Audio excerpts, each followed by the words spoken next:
네, 각이 살아있는 정치평론 시사정각 시작하겠습니다. 오늘은 전남, 광주, 목포시 김원희 민주당 의원 그리고 국회의원 3선 20대 국회 원내대표로 활약을 했던 김성태 전 의원 두 분을 모셨습니다. 어서 오세요. 예, 안녕하세요. 안녕하십니까. 김원희입니다. 민주당 전당대회 열기가 뜨거워지고 있는데요. 이번엔 게임의 룰을 놓고 신경전이 치열합니다. 얘기 들어보시죠. 당원 당규를 위반하면서 무엇을 할 수 있는 것은 아니지 않느냐. 그래서 저도 좀 당혹스러웠습니다. 당대표 선출에 선호투표를 도입하는 것은 공개 최고위가 끝나고 다시 더 논의하기로 했습니다. 당원 당규를 개정하면서까지 전당대회를 룰을 바꾸는 것은 옳지 않은 것 같습니다. 작년 7월 2일 날 11차 당무위원회에서 문정복 의원, 조승래 의원, 고민정 의원, 소위 친청 친문 의원들이 다 당무위원회 참석한 가운데 의결한 게 따르면 후보자가 당대표 3인일 때는 선호투표를 한다라고 결정을 했어요. 아, 선호투표의 문구가 정확히 있습니까? 정확히 있습니다. 그 제가 아까 보여드렸지만 고민정 의원, 조승래, 문정복 의원 이를 비판하고 있는데 한번 체크해 보셨으면 좋겠어요. 네, 선호투표제, 그러니까 결선 투표를 가지 않는 방식의 투표 방식인데 이 부분에 대해서 친청계가 당원 당규 위반이다 이렇게 비판을 하고 있는 상황입니다. 오늘 김원희 의원님 나오셨는데 이거 당원 당규 위반입니까? 결론적으로 말씀드리면 당원 당규 위반이 아니고요. 이미 아까 죄송합니다. 송영길 전 대표님께서 말씀하신 당무위 의결로 이미 해소가 된 논란입니다. 오늘 종이를 좀 갖고 오셨는데 이걸 비춰주시면 이게 뭐냐면 25년 7월 2일자 당무위 의결 사항입니다. 여기에 보면 25년 8월 전당대회를 준비하는 과정에서 그 경선 룰을 확정하는 당무위였거든요. 그러니까 8월 달 전당대회를 위해서 7월 2일 날 당무위를 개최해서 의결한 겁니다. 여기 보면 과반수 득표자를 당선인으로 하고 경선 후보자의 수가 3인 이상일 경우 선호투표를 실시한다 이렇게 딱 빨간색으로 의결되어 있죠. 네, 지금 시청자 여러분께서는 글씨가 좀 작아서 안 보이실 것 같긴 한데 밑에 선호투표가 분명히 써져 있긴 하네요. 그리고요. 이때 의결에 참여했던 명단을 가져왔습니다. 여기 보시면 이 문제를 최초로 제기한 조승래 전 사무총장님도 이름이 들어가 있고요. 그다음에 문정복 의원님 그리고 고민정 의원님 등등 요즘 또 특히나 우리 전준희 위원장인 이하경 의원님도 있고 다 계십니다. 그래서 빨간색 동그라미까지 또 해갖고 갖고 이때 이제 당무위라는 게 왜 하게 되냐면 보통 전당대회 준비위원회가 이제 당에 구성이 됩니다. 그 전당대회 위원회에서 경선 룰이라든가 뭐 여러 가지 논란이 되고 이슈가 되는 사항들을 경선의 룰을 정해서 최고위에 보고를 합니다. 그럼 보고받은 최고위는 거기서 의견을 모아서 그걸 당무위의 안건으로 삼고 당무위의 의결을 통해서 이제 전당대회 룰과 일정과 이런 것들이 이제 세팅이 되는 거죠. 무슨 얘기냐면 이때 25년 8월 전당대회를 준비하면서 경선 룰을 확정한 당무위이기 때문에 후보가 몇 명일지 누구일지 모르는 상황에서 경선 룰을 당무위에서 정하는 겁니다. 근데 결국 이때 후보자가 둘밖에 없어서 즉 정청래 후보와 박찬대 후보 둘밖에 없어서 선호투표까지는 가지 못했지만 이미 둘의 경선 룰로 선호투표가 당무위 의결로 확정이 됐던 겁니다. 그래서 누가 됐죠?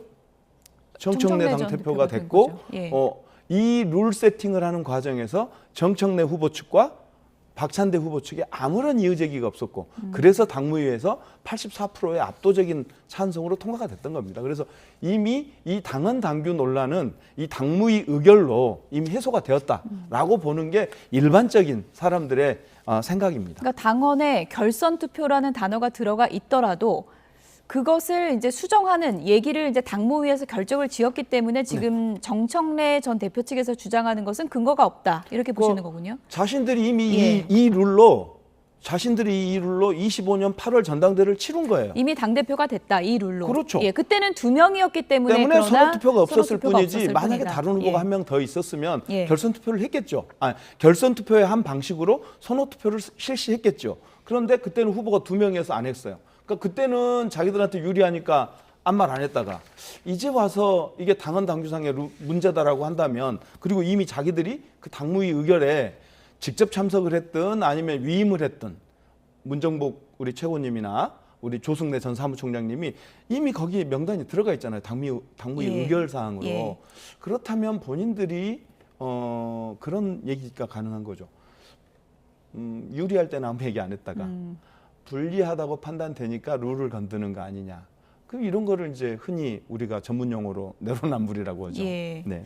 당내에서 내로남불이 일어나고 있다, 이런 지적을 해주셨고요. 룰의 전쟁이라는 거는 뭐 경선 때마다 있는 거긴 한데 어쨌든 반발하는 쪽이 좀 내가 지고 있다 이렇게 느끼는 쪽인가요? 어떻게 봐야 됩니까? 불과 이제 뭐 한 20일 전까지만 해도 당 대표를 하고 또 당 대표의 임명에 의해서 사무총장을 했던 그런 분, 그리고 당 대표와 함께 런닝메이트로 실질적으로 친청계 최고위원회를 하시는 그런 분들이 지금 문제 제기를 하는 거예요. 왜 이게 지금 문제 제기를 하는가 하면은, 이게 선호 투표자 같은 경우는 상당히 이제 편리한 측면도 있어요. 일체 가반수가 안 녹으면은 다시 뭐 재투표하려면 또 맨날 며칠 기다렸다 해야 되고 비용도 많이 들고 뭐 복잡하죠. 그렇지만 이제 이 선호 투표자 같은 경우는 이게 계산 방식이 좀 복잡하다 보니까 이게 일반 국민이 이제 개표 과정을 어떤 직관적으로 이제 납득하기 어려운 그런 측면이 있어요. 그러다 보니까 그 이제 선거 결과에 대한 불신이라든지 또 음모론을 또 제기할 수도 있는, 야기할 수도 있는 그런 또 맹점도 있어요. 근데 근본적으로 정청래 전 대표나 그 정청래 대표 뭐 허리 많은 친청계 인사들이 저 문제 제기를 하는 거는 이런 거예요. 지금 이제 3인 이상 고민정 의원도 나오고 뭐 누구도 나올 수도 있는 거 아니에요? 그러면은 5인 6인도 될 수 있는데 지금 민주당 이제 뭐 당무위나 이제 이 전당대회를 준비하는 그쪽에서는 이제 3인 이상이 되면 이제 컷오프 제도를 도입하는 거예요. 그러니까 결론은 3명 가지고 하는데 그 3명까지 하는 것은 작년에 이제 당무위원회에서 선호 투표를 간다 이렇게 해놨는데, 이제 정청래 쪽에서는 이제 문제 제기를 하는 거예요. 이걸 당헌 당규까지는 고치지 않았지 않느냐. 바로 그 이야기예요, 핵심. 그러니까 이제 논란이 보시기엔 논란이 될 만하다고 보세요? 근데 이게 뭐 앞에 이제 김의원님께서도 말씀했듯이 본인이 작년에 이제 이 선호 투표제는 아니었지만 그때는 후보가 2사람이니까 한 방에 그냥 가반 결과가 나와버리잖아요. 근데 그때 이제 또 전당대회를 준비하는 그쪽에서 당무위원회 결과가 이제 그걸 룰 세팅이 됐기 때문에 그걸 가지고 시비하는 그런 정청래 대표 진영이 약간은 이제 좀 설득력이 좀 떨어질 수가 있죠. 설득력이 떨어집니까? 인정해야 돼요. 다만 당헌 당규를 고치지 않은 부분은 있습니다. 근데 당헌 당규가 안 되더라도 선관위의 이런 룰 세팅 이 부분은 당헌 당규에 세밀하게 다 들어가는 내용들이 아니기 때문에 뭐 그렇게 크게 또 논란거리는 아니라고 봐야죠. 그 첫 화면에 정청래 전 대표께서 좀 뭐 호소하는 얘기가 좀 나왔잖아요. 불만 섞인 목소리가 나왔는데, 정청래 전 대표가 수석 최고위원이었던 시절 24년 6월에 최초로 이제 선호투표제가 우리 당헌 당규상 들어오는 당무위 의결 사항이 있었습니다. 그때 당시에 24년 6월 최고위에서 선호투표제 도입 등이 포함된 내용의 당헌 당규를 우리 당원 84%가 동의해줬다며 굉장히 환영하는 내용의 발언을 합니다. 그리고 나서 이제 25년 7월에 이 당무위 의결 선호투표제를 당대표 경선 룰로 확정하는 게 있었고 8월에 전당대회가 있었단 말이죠. 그러면 본인들이 알고 있었던 거죠. 이게 갑자기 나온 게 아니다. 당헌 당규상 이게 좀 더 수정이 필요하다. 유권 해석을 우리가 당무위 의결로 유권 해석을 했지만 논란의 여지가 있다는 걸 당사자들이 알았잖아요. 1년 동안 자기들이 당대표와 사무총장을 하신 거 아닙니까? 그럼 그때 바꿨어야죠, 당헌 당규를. 그런데 요걸 제가 핵심적으로 왜 정청래 대표 쪽에서 이 문제 제기를 하는가 하면은 지금 유력 후보는 3사람이잖아요. 정청래, 송영길, 김민석인데 이 선호투표제 하면서 한 진영에서 지금 사실상 8.17 민주당 전당대회는 노선투쟁이에요. 권력투쟁의 일환이거든, 저게. 근데 여기 이재명 대통령은 지난 1년 동안 정청래 당대표, 친정집 당대표랑 실제로 국정 운영하기 힘들더라. 앞으로 집권 2년 차에 내가 이 뭐 호남 반도체도 투자도 하고 메가 프로젝트도 하고 이러는데 여러 가지 이제 당이 뒷받침해야 될 부분이 많은데 힘들다 이야기를 노골적으로 한 거 아니겠습니까? 그런 측면에서 이제 김민석 전 총리를 이제 미는 것 같지만은 이게 이렇게 되는 거예요.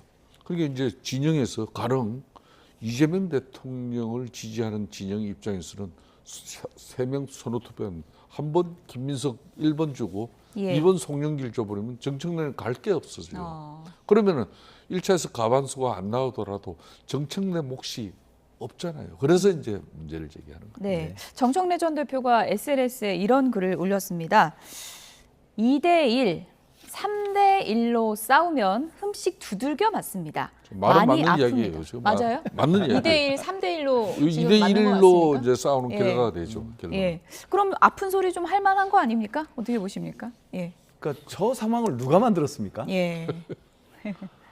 그러니까 저는 정청래 대표님 좋아합니다. 개인적으로 되게 저분이 갖고 있는 어떤 전투력이라든가 네. 성명성이라든가 되게 존중하고 좋아하는데 지금 현재 저렇게 본인이 전 대표 아니었습니까? 본인이 정말 우리 당원들의 압도적 다수의 지지를 받아서 1년 동안 당대표를 하신 거 아닙니까? 근데 그 1년의 결과로 지금 연임에 도전하려고 하시는 상황인데 예. 그러면 그 상황에서 2대1, 3대1이 되었다면 여기에는 본인의 평가가 포함되어 있는 거 아닙니까? 본인의 지난 1년간 당대표로서의 활동에 대한 성과에 대한 냉엄한 평가가 있는 거고 그 2대1, 3대1은 그 누가 만들어낸 게 아니라 예. 본인 스스로 자초한 거 아니냐 라는 비판을 스스로 자문을 해야 되는 거 아니냐 이런 생각이 듭니다. 그래서 억울하시겠죠. 예. 억울할 수 있죠. 그렇지만 그 책임의 무게를 감당하는 것도 전임 당대표로서의 몫이다. 이렇게 말씀드리고 싶습니다. 의원님 오늘 쓴소리 많이 하시고 정청래 전 대표 좋아한다 그러면 안 믿으실 것 같은데 시청자분들. 끝나겠는데요. 네, 친명과 각을 세우던 김어준 씨가 어제 김민석 전 총리를 방송에 출연시켰습니다. 이것을 놓고 정청래 전 대표와 헤어질 결심을 하는 것이냐 뭐 이런 해석들이 나오고 있습니다. 화면 보시죠. 요즘 코아는 지지층이 어머 하고 팔짱을 낀 거예요. 등까지는 안 돌렸는데 팔짱을 껴버린 거예요.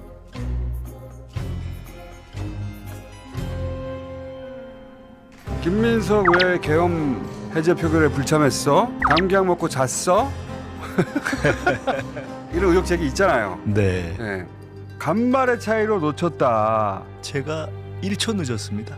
딱 앉는 순간 제 옆자리에 네. 계시던 이재명 그 당시 대표께서 막 눌렀다고. 저거 국회에서만 구할 수 있어요. 저희가 어렵게 구했습니다.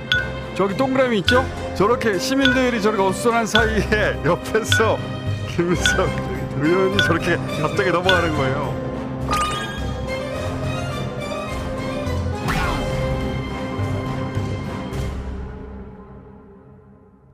가정대 표결을 못한 것, 예. 뭐, 이 정도 아닌가요? 쉽게 예, 그럼 표결에 나머지- 참여하지 못한 것 팩트 아니냐 이 말씀이신 거죠? 이거 제가 말한 게 다 사실이잖아요. 그냥 예. 그 정도를 뭐 알면 되지. 네, 저는 뭐 그 정도.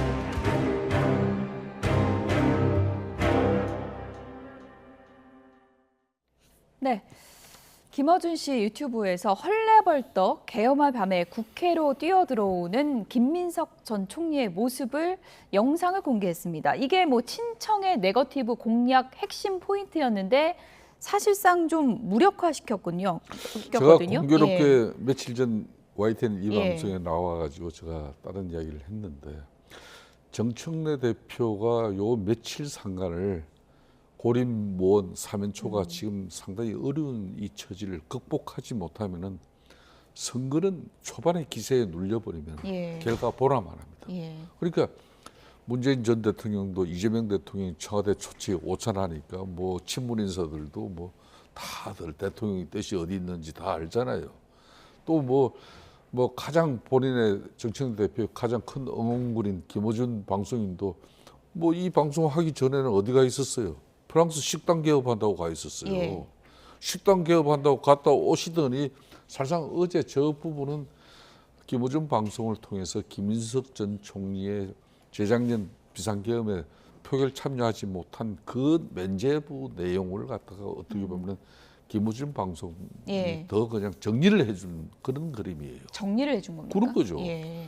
또 그런 상황에서 이제 남은 사람은 이제 유시민 작가인데 요즘 유시민 작가도 뭐 재건축 정축론 이야기 해놓고 이제 한동안 시애틀 마우스하고 입 닫고 있잖아요. 이러면 이제 정청래 당대표는 어려워진 상황이거든요. 그래서 저 생각은 이런 때는 이런 거예요. 이제 이재명 대통령이 워낙 일을 크게 벌려놨고 또 집권당이기 때문에 국정 운영을 뒷받침해야 될 책임이고 예. 대통령 자신이 이 사람하고는 좀 불편하더라. 그런 입장을 사실상 공론화된 마당이니까 이런 때는 정청래 당대표가 그냥 하늘 한번 이리 쳐다보고 예. 긴 호흡으로 이렇게 가는 게 맞죠. 불출마하라고 얘기하시는 건가요? 저는 이제 예. 그런 마지막 고민이 그 대목이 남았으리라고 봅니다. 아직 출마 선언을 네, 공식화하지 그렇죠. 않았기 때문에 그렇죠. 막판 고심할 수 있다. 네, 이런 그렇습니다. 얘기시군요. 어쨌든 지금 친청계에서는 표결을 안 한 건 팩트다. 이렇게 이제 계속 공세를 펴고 있는데 사실 김원희 의원께서 지난번에 얘기해 주셨잖아요. 그 계엄의 밤에 김민석 네. 전 총리 뛰어오는 거 봤다고. 예.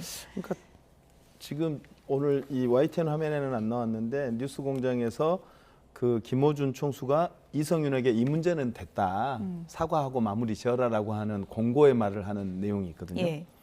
그래서 저는 이성윤 최고가 책임 있게 사과하고 이 문제를 좀 일단락 짓기를 바랬어요. 그런데 그 뒤에 2시간 동안 뭐 했냐?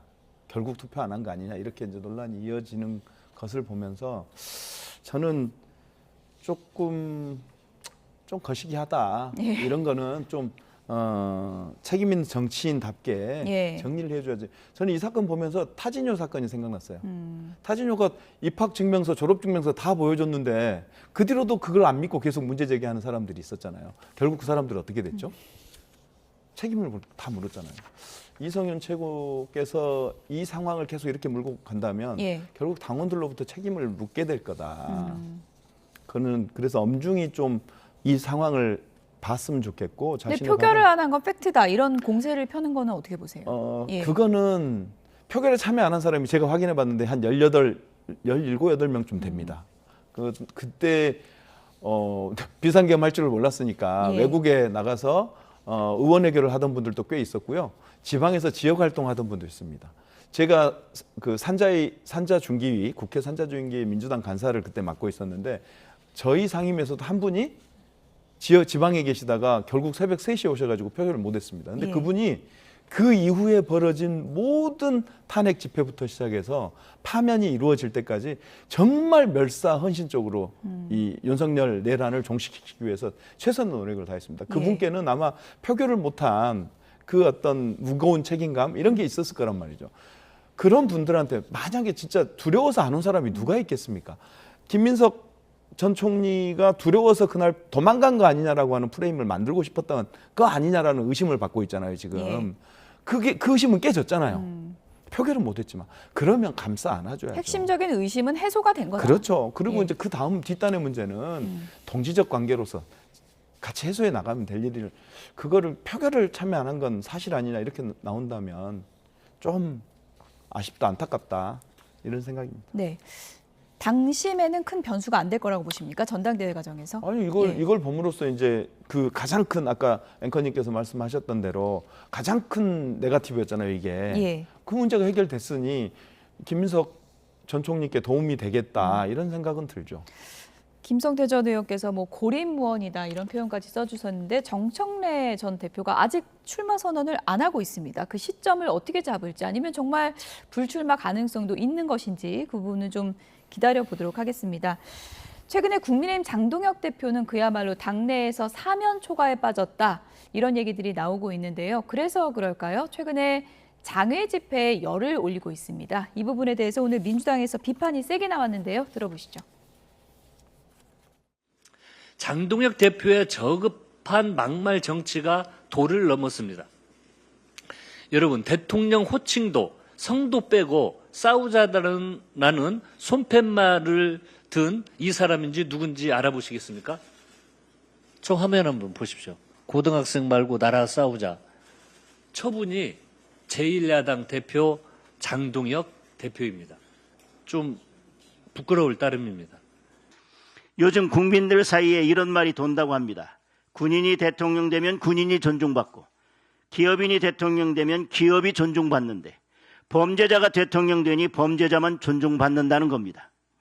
검찰 해체와 보안 수사권 박탈, 결국 범죄자 천국을 만들겠다는 것입니다. 네, 뭐 최근에 장애 집회에 열을 올리고 있는 장동혁 대표에 대해서 민주당이 이제 피켓 팻말을 놓고 대통령에 대한 존칭도 없이 뭐 고등학생 말고 나랑 싸우자, 배재고 사태 관련해서 이런 문구를 든 것을 놓고 좀 격앙된 분위기인데 어떻게 보셨습니까?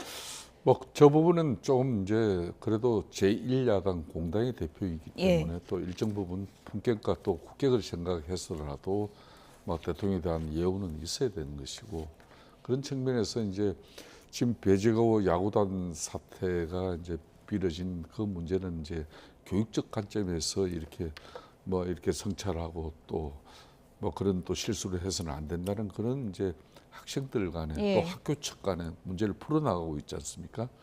정치가 너무 과잉되게 이렇게 개입해가지고 뭐 진영 또 논리를 만들고 또 이걸 갖다 또 정치적으로 또 앞으로 판이 커지는 어떤 그런 상황, 그거는 저는 배제된다고 보는 거고, 그런 측면에서 이제 장동혁 대표가 생각한 그런 배재고등학교 학생 문제를 가지고 너무 이제 쉽게 말하면 기득권 세력들이 림치를 가한다, 그런 부분을 이제 장동혁 대표가 항의를 하는 건데, 항의를 하시더라도 저렇게 사실상 앞에 뭐 이자만 빠졌지만은 제명하 그러면 이재명 대통령을 말하는 거는 대한민국 국민이면 다 아는 거니까 제1야당 대표로서는 저는 좀 적절치 않은 그런 피켓이죠.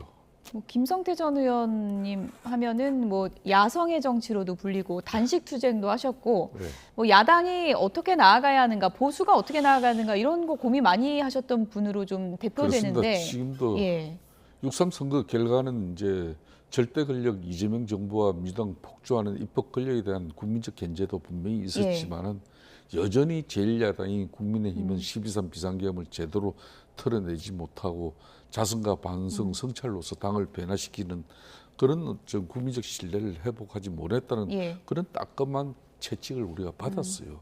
그럼 6.3 선거 이후에 뭐 지금 징계 논란이나 또 뭐 물론 그 사이에 선거 투표용지 부족 사태도 있었지만은 가장 우선적인 것은 국민적 신뢰를 회복하는 제1야당이 제일 중요한 거죠. 저렇게 밖으로 자꾸 나가는 건 옳지 않습니까? 그래서 저는 더군다나 지금 현재 또 여대 야세 정국에서 정말 국회에서 지금 현재 정진식 원내대표하고 이렇게 당의 힘을 이제 결집시키는 어떤 그런 역량을 만들어내는 게 우선이죠. 그런데 이게 저리 되면은 원내대표는 또 장동혁 당대표의 저는 장애투쟁 방식에 대해서 일정 부분 선을 긋고 있고, 예를 들면은 당이 분란이 난 그런 상태가 되는 거고, 이런 상태에서 이재명 정부를 견제 비판하고 거대 입법 권력 민주당을 상대한다는 것은 사실상 불가능한 거예요. 그렇기 때문에 저는 우리 당이 좀 국민적 신뢰를 회복하는데 가장 우선적인 어떤 그런 자세와 태도가 더 중요하다고 보는 거예요. 네, 장동혁 대표가 오늘은 광주로 간다고 합니다. 김영근 광주경찰청장을 만나서 최근에 그 장윤기 사건 관련해서 보안 수사권 문제를 좀 부각시키려는 의도로 보이는데요. 민주당에서는 어쨌든 이 보안 수사권 폐지하는 형소법 오늘 발의를 한다는 계획이죠? 네, 원칙적으로 보안 수사권 폐지의 방향을 굳건히 하고 있습니다. 다만 이 이번 사건처럼 이제 보안 수사를 통해서 밝혀졌다 이제 이렇게 주장하고 있는데, 이런 일이 발생할 수 있죠. 뭐 수사와 기소를 분리했을 경우에 이런 일들은 일어날 수 있는 겁니다. 그렇다면 이런 일이 일어났을 때 어떻게 책임을 물을 거냐, 그분들에 대한 강한 이 사후에 책임을 묻는 이런 것들을 마련하면 될 일이지, 이런 이유로 인해서 보안 수사권이 필요하다 이런 논란으로 가는 것은 적절치 않다. 그리고 보안 수사 요구권이라고 하는 분명한 권한이 검찰에게 주어진다. 이런 말씀 드리고 싶습니다. 저는 제가 한 말씀만 보태면은 이재명 대통령이 작년 9월 25일 정부 조직법 개정을 통해서 정청래 당시 당대표가 추석머리 밥상에 검찰 해체 상차림을 해드리겠습니다. 기억나실 겁니다. 그렇게 해서 이제 검찰 개혁이 본인이 이제 가장 큰 정치적 치적으로 만들었는데 지금 국민 여론은 어떻습니까? 그러니까 저는 이재명 대통령도 대통령이 되고 난 이후에 이렇게 형사사법 체계를 갖다 검찰을 해체하고 공소청을 출범시키지만은 예. 이 형사사법 체계에 만일 조그마한 혼란이라도 발생하면 억울한 피해자가 생기는 것이고 또 범죄자를 제대로 처벌하지 못하는 그런 누를 범하게 될 예. 것이고 그렇게 경찰 수사권이 흘러가서는 안 된다는 거기 때문에 최소한 경찰이 수사권 정권을 가지고 국민적 신뢰를 가지고 또 누구든 인정할 때까지는 정말 이재명 대통령의 말씀처럼 예. 최소한의 검찰의 보안 수사권 정도는 민주당도 이걸 좀 일정 부분 인정을 끝으로, 해주는 그런 정치가 돼야지 앞으로 예. 봐요. 선악권 반도체 저걸 하더라도 전력 문제, 산업용수 문제 이게 원전 아니면 해결 없습니까? 여전히 재생에너지만 가지고 한다고 하면 안 되잖아요. 그러니까 과거에 문재인의 탈원전 정책 이런 것도 철회하고 네. 4대강 보호 이런 것도 이제 MB가 그 물자원의 소중함을 이미 일찍한 이 해체쇼 안 하겠다. 그리고 노동시간 유연한 문제 이런 거 민주당이 앞장서 좀 풀겠다. 일이 돼야 이제 달라지는 거예요. 지금 민주당 내부에서는 그 보안 수사권 관련해서는 미묘한 좀 변화 분위기도 감지되거든요. 뭐 정성호 장관도 좀 여러 숙고가 필요하다고 의견을 냈고요. 분위기가 사실, 변동되는 그런 거 없습니까? 아니 대통령께서 말씀하신 바도 있고 예. 정성호 법무부 장관이 일관되게 얘기하신 것도 있고 보안 수사권에 대한 보완이 좀 있어야 된다라고 하는 주장은 있습니다. 네. 우리 당이 무슨 뭐 공산 독재 정권도 아니고 예. 뭐 하나 정하면 그걸로 다 되는 거 아니고 여전히 보안 수사권 문제에 대해서 문제제기 좀 약간 보완이 필요하다는 분들이 있긴 한데 네. 당의 전체적인 의견 자체가 계속 지금 논의만 하고 할 수는 없잖아요. 지금 뭐 곧 있으면 공수처이나 다 이제 들어서야 되는데 예. 10월이면 들어서야 되는데 지금은 법을 바꿀 때고 이제는 결정을 해야 될 때입니다. 그래서 더 이상 늦췄다가는 이제 그 후속 조치를 못 하게 되는 상황이 발생하기 때문에 예. 지금은 일단은 책임 있게 다수의 의견으로 결정할 필요가 있다. 일단은 밀고 간다는 게 당의 스탠스다. 네, 여기까지 정리하겠습니다. 지금까지 김원희 더불어민주당 의원, 김성태 전 의원 두 분이었습니다. 고맙습니다.